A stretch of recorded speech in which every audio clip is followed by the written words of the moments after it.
Who is Robert Foster, and who wants to know? Well, Robert himself would like a clue. In Beneath the Steel Sky from Virgin Interactive and Revolution, you play the trench-coated Foster, a fugitive from what can only loosely be called justice, in a dystopian future London known as Union City. The pre-game plot is nicely set up in an 8-page comic book written and drawn by fan favorite Dave Gibbons, best known for his work on DC's Watchmen back in the mid-80s. His newest book is Martha Washington Goes to War with Frank Miller, a sequel to Give Me Liberty. Excuse me, are we talking about comics or games here, fanboy? Let me finish. The included comic sets up Robert's history. The lone survivor of a helicopter crash at a tender age, he is raised by a tribe of primitive suburbians. These vagabonds teach him the skills necessary for surviving in the wasteland called The Gap. Not to be confused with the popular clothing store of the same name. Speaking of clothes, Foster is certainly the snazziest dresser around as he grows into a young hero type.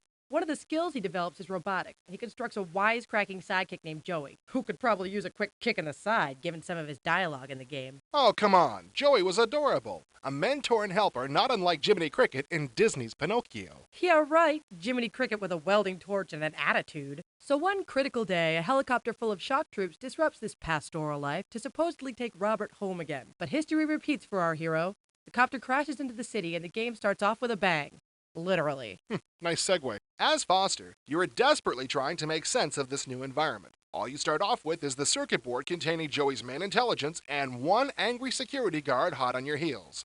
As with most adventure games, you use information and objects gathered along the way to reach your ultimate goal. But first, you have to figure out what that goal is. My initial guess was don't get killed, but I think it goes a bit further than that. Revolution describes the game as virtual theater and a great advance in the field. While I don't completely buy that, it is quite easy to move around the city, which is really one huge building. Death is not exactly looming around every corner, but even that is a bit disturbing, because the Big Brother-type computer, Link, seems to be keeping you around for some unknown reason. Yeah, a lot of games claim to have an instinctive interface, but I really didn't even have to read the book on this one. You mean Fanboy didn't devour every page? I'm shocked. Despite what may seem a stark and frightening scenario, the characters have been designed with a great deal of affection and humor. The dialogue is also genuinely funny, with most of the humor at the expense of bureaucracy and failed communication. It's amazing how much facial expression is available to come through with only a few pixels. While the character graphics may be somewhat limited, the game is visually very compelling. The appropriately menacing backgrounds are also designed by Dave Gibbons. Let's try and squeeze his name in a few more times. Dave Gibbons. Dave Gibbons.